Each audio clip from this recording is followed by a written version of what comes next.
मुर्दाबाद मुर्दाबाद पाकिस्तान मुर्दाबाद मुर्दाबाद मुर्दाबाद पाकिस्तान मुर्दाबाद मुर्दाबाद पाकिस्तान मुर्दाबाद मुर्दाबाद मुर्दाबाद मुर्दाबाद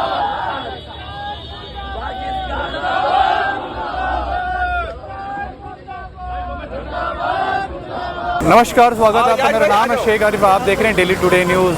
जिस तरह से कायरतापूर्वक हमला हुआ आतंकवादियों के द्वारा पहलगाम जम्मू कश्मीर में 23 अप्रैल को, उसी के लिए पूरा देश आक्रोश मना रहा है। और छत्तीसगढ़ की राजधानी रायपुर में भी मुस्लिम समुदाय के लोग राष्ट्रपति और प्रधानमंत्री के नाम पे ज्ञापन दिए हैं और उन आतंकवादियों का पुतला भी दहन। हम उनसे ही जानने की कोशिश करेंगे कि वो क्या मांग करते हैं। हमारे साथ हैं शहर के पूर्व महापौर एजाज डेबर जी। डेबर भाई, आज मुस्लिम समुदाय को निकलना पड़ा। बार बार ये आरोप भी लगते आ रहे हैं, मुस्लिम समुदाय पे लगातार आरोप लगते हैं। और ये अच्छा एक पहल है कि हमने सबसे उठकर उनके लिए मांग की है, भाई जो निर्दोष हैं उनके लिए अमन शांति भी रहे देश में, और जो हिंदू मुस्लिम कहीं ना कहीं एंगल किया जा रहा है वो भी ना हो, राजनीति ना हो, और जो कड़े जो आतंकवादी उन पर कठोर कार्यवाही किया जाए। भारत सरकार से निवेदन है, क्या कहेंगे आप? देखिए, बहुत सारा जवाब तो आपने अपने क्वेश्चन में ही दे दिया। और सबसे बड़ी बात यह है कि हर आतंकवादी मुसलमान नहीं होता। 4 पाकिस्तान के लोग जो हमारे देश के भी नहीं हैं, वो बाहर से आके यहाँ पर आके हमला कर देते हैं, मगर उसके बदले पूरे मुसलमानों को अगर आप सबके दृष्टि से अगर देखोगे तो फिर मौलाना अब्दुल कलाम भी यहाँ के हमारे शिक्षा मंत्री थे। हमारे कलाम साहब भी जिनको मिसाइल मैन कहा जाता था, वो भी इसी हिंदुस्तान में जन्मे। और जितना इस देश को आज़ाद कराने में मुसलमानों का भूमिका रही, जितनी हिंदू की रही है उतनी मुसलमानों की भी रही है। ये चीज़ को भी देश को नहीं भूलना चाहिए। और सबसे बड़ी बात ये है कि आप 4 लोग जो लोग घटना करे हैं, जो 4 लोग आके घर की घटना करें, उसको आप सीधा सीधा मुसलमानों से जोड़ देते हो और इस बात को बोल रहे हैं, मीडिया इस बात को बोल रही है कि हर आतंकवादी मुसलमान होता है। तो ये सरासर गलत है। जो 26 लोग खत्म हुए, हम उनकी निंदा, हम जो घटना घटी है उसकी हम लोग निंदा करते हैं और जो उनके प्रति हम श्रद्धांजलि देते हैं। और माननीय प्रधानमंत्री जी से ये निवेदन करते हैं कि अगर इधर के 26 लोग मरे हैं तो उधर के भी 52 लोग हम लोगों को चाहिए। जब आप 52 लोगों को मारेंगे तब इस दिल को तसल्ली मिलेगी, यहाँ के हिंदुस्तान को तसल्ली मिलेगी। वो 26 हिंदू लोग नहीं मरे हैं, वो 26 हमारे हिंदुस्तान के लोग मरे हैं। 26 हिंदू लोग नहीं मरे हैं, हिंदुस्तान के लोग मरे हैं। 26 भारत के लोग मरे हैं, वो हिंदू लोग नहीं मरे हैं। और जो वहाँ पर जो 26 लोग जो खत्म हुए, वो इंसानियत खत्म हुई है। तो मुझे लगता है कि ना ही कुरान शरीफ में लिखा गया है, ना ही इस्लाम में लिखा गया है कि आप इस घटना को, किसी बेगुनाह को आप मार सकते हैं। सरासर इस्लाम भी इस बात को खारिज करता है और कुरान शरीफ भी इस बात को खारिज करता है कि आप बेगुनाह को इस तरीके से आप नहीं मार सकते, इस बलपूर्वक नहीं मार सकते। तो हम आज इसी के लेकर आज माननीय प्रधानमंत्री जी को और माननीय राष्ट्रपति जी को, उन लोगों को हमने आज ज्ञापन दिया, SDM साहब को ज्ञापन दिया है कि उन लोगों को कठोर से कठोर उन लोगों को सजा मिलनी चाहिए। और ये सिंधु नदी के बंद करने से, वीज़ा बंद करने से हमको संतुष्टि नहीं मिलेगी। हमको 26 भाई डबल चाहिए, हमको 52 चाहिए। अगर यहाँ 26 मरे हैं तो वहाँ पर 52 लोगों को,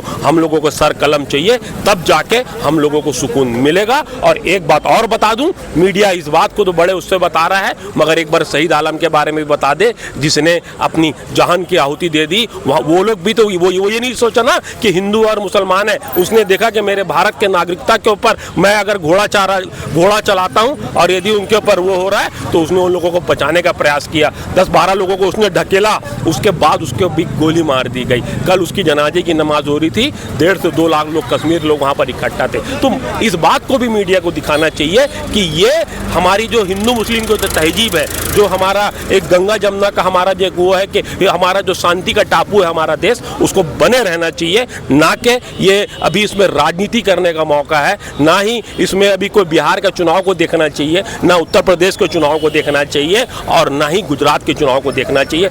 चुनावी दृष्टि से इसको नहीं देखना, चश्मे से नहीं देखना चाहिए। सीधा सीधा कुछ नहीं, आप सीधा 26 का 52 हमको ला के दो, तब जाके इस देश के लोगों को शांति मिलेगी। हमारे साथ कुछ और भी हैं मुस्लिम भाई, उनसे भी जानने की कोशिश करेंगे कि ये बात सच है कि जो ये घटना हुआ है इसकी जितना चाहे निंदा करा जाए वो कम है।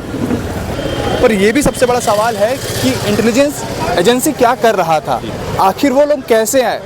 जब भारत सरकार को कहीं ना कहीं पता था कि एक हफ्ते से वहाँ कुछ हलचल मूवमेंट हो रहा है, जैसे कई लोग बता रहे हैं, तो वहाँ पर क्या किया गया, इस पर आप क्या कहना चाहेंगे? देखिए, बहुत बड़ी चूक है। भारत सरकार को अपनी इंटेलिजेंस एजेंसी पे थोड़ा ध्यान देना चाहिए। ऐसा ज्ञात हुआ, संज्ञान में आया कि कुछ ही रोज़ पहले वहाँ से सेना हटा दी गई थी, कम कर दिया गया था फोर्स, और ये मीडिया के माध्यम से ही पता चला। हम तो कोई वहाँ जाके देख नहीं रहे कि फोर्स लगी है कि हट गई है, मीडिया के ज़रिए ही पता चला कि वहाँ पर कुछ फोर्स, इसी तरह पुलवामा भी हुआ था। जैसे ही फोर्स हटती है और एक कोई बैड इवेंट हो जाता है, तो इस तरह का जो एक चलता है कि इसको एजेंसी को सोचना होगा, भारत सरकार को सोचना होगा कि इसके पीछे कौन है, आतंकवाद को घुसने का रास्ता किसके ज़रिए मिल रहा है, और उनको अपनी सुरक्षा को कड़ी से कड़ी कर सकें, ताकि इस तरह की शर्मनाक घटना, इंसानियत को शर्मसार करने वाली घटना दोबारा हिंदुस्तान में ना हो। एक अगर मैसेज देना चाहेंगे हम जितने इस्लाम के लोग हैं मानने वाले, तो क्या मैसेज देंगे अभी भारत सरकार को और अपने हिंदू भाइयों को भी? मैसेज यही देना चाहेंगे कि ये भारतीय जो मुसलमान हैं, कुछ ऐसे बैड इवेंट के कारण मुसलमानों से सवाल किया जा रहा है, तो मैं यहाँ के हिंदुस्तानियों को, बाकी समाज के सभी लोगों को ये बोलना चाहूँगा कि भारतीय मुसलमान भारत से उतना ही प्यार करता है जितना वो अपने परिवार से प्यार करता है। इसमें एक मैं बोलना चाहूँगा कि जिस तरीके से हमारा देश गुलदस्तों से बना है, उसमें तरह तरह के फूल लगे हुए हैं। एक भी अगर फूल को अगर आप निकालोगे तो पूरे तरीके से गुलदस्ता खराब और गंदा दिखेगा। तो उसमें मुसलमान भी है, हिंदू भी है, सिख भी है, ईसाई भी है, पिछड़े भी हैं, अगड़े भी हैं, आदिवासी भी है, कई सारी जाति को लेकर हमारी देश की एक माला बनी हुई है। अगर उस माला में अगर एक भी अगर धागा खींचोगे, एक भी माला का दाना खींचोगे, तो पूरी की पूरी माला बिखर जाएगी। इसलिए जो गुलदस्ता बना है, जो महक आती है, जो खुशबू आती है, वो बना रहना चाहिए। मैं ये हिंदुस्तान को आज के दिन मैसेज देना चाहता हूँ।